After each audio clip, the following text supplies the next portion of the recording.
Hi friends, ನೀವು ನೋಡ್ತಾ ಇದ್ದೀರಾ ಇದು ಫಿಲ್ಮಿ ಬೀಟ್ ಕನ್ನಡ. ನಾನು ಶ್ರುತಿ ಪಾಟೀಲ್. ಕಿಚ್ಚ ಸುದೀಪ್ ಮತ್ತು ಶಿವಣ್ಣ ನಟನೆಯ ದ ವಿಲನ್ ಚಿತ್ರಕ್ಕೆ ನಾಯಕಿ ಸಿಕ್ರು. ಹೌದು, ಜೋಗಿ ಪ್ರೇಮ್ ನಿರ್ದೇಶನದ ವಿಲನ್ ಸಿನಿಮಾದ ಮೂಲಕ ತಮಿಳಿನ ಆಮಿ ಜಾಕ್ಸನ್ ಕನ್ನಡಕ್ಕೆ ಎಂಟ್ರಿ ಕೊಟ್ಟಿದ್ದಾರೆ. ಈ ಮುಂಚೆ ಸಹಿ ಮಾಡಿರುವ ಸಿನಿಮಾಗಳ ಶೂಟಿಂಗ್ ಡೇಟ್ಸ್ ಹೊಂದಾಣಿಕೆ ಮಾಡಿಕೊಂಡು ಶೀಘ್ರದಲ್ಲೇ ಪ್ರೇಮ್ ತಂಡಕ್ಕೆ ಆಮಿ ಸೇರ್ಕೊಳ್ತಾರೆ. ಸೆಂಚುರಿ ಸ್ಟಾರ್ ಶಿವರಾಜ್ ಕುಮಾರ್ ಮತ್ತು ಕಿಚ್ಚ ಸುದೀಪ್ ಜೊತೆಯಾಗಿ ನಟಿಸುತ್ತಿರುವ ವಿಲನ್ ಚಿತ್ರಕ್ಕೆ ನಾಯಕಿ ಆಯ್ಕೆಯಾಗಿದ್ದು ಚಿತ್ರತಂಡ ಅಧಿಕೃತವಾಗಿ ಪ್ರಕಟಿಸಬೇಕಾಗಿದೆ.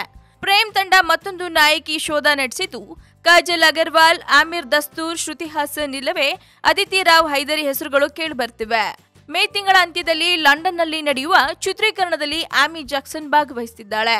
ಚಿತ್ರಕಥೆ ಆಮಿ ಜಾಕ್ಸನ್ಗೆ ಇಷ್ಟವಾಗಿದ್ದು ಪ್ರೇಮ್ ನಿರ್ದೇಶನದಲ್ಲಿ ನಟಿಸಲು ಕಾತುರರಾಗಿದ್ದಾರೆ ಎಂದು ಮೂಲಗಳು ತಿಳಿಸಿವೆ.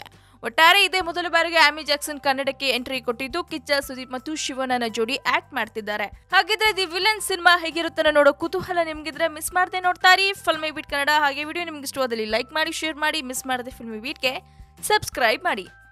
ಹಾಯ್, ಎಲ್ಲ ಸ್ಯಾಂಡಲ್ವುಡ್ ಮೂವೀಸ್ ಅಪ್ಡೇಟ್ಸ್ಗೆ ಪ್ಲಸ್ ನನ್ನ ಮೂವೀಸ್ ಅಪ್ಡೇಟ್ಸ್ಗೆ ಪ್ಲೀಸ್ ಎಲ್ಲರೂ ನೋಡ್ತಾ ಇರಿ ಫಿಲ್ಮಿ ಬೀಟ್ ಆ್ಯಂಡ್ ದಯವಿಟ್ಟು ಸಬ್ಸ್ಕ್ರೈಬ್ ಮಾಡಿ.